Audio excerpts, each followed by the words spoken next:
mo ako niloloko. Huh? Ang sabi mo, pupunta ka sa bahay ni Bradley. Andun ako. Nandun din ako.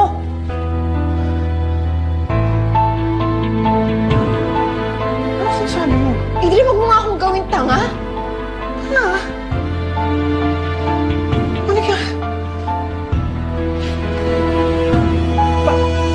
Mag-usap tayo. Wag mo akong hahawakan. Hindi ako tanga, Adrian. Wag na wag ka magpapanghuli sa akin.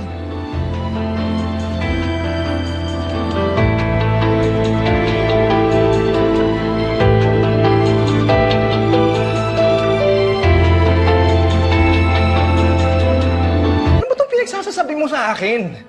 Inaakusahan mo ako ng kung ano-ano eh. Marinig ka ni Bunjoy. Tataas ka ng boss, inaaway mo ako. Ano ba gusto mong gawin Saan ka ko? pupunta? Saan ako pupunta? Aalis ka? Pupunta ka doon sa babae mo? Ha?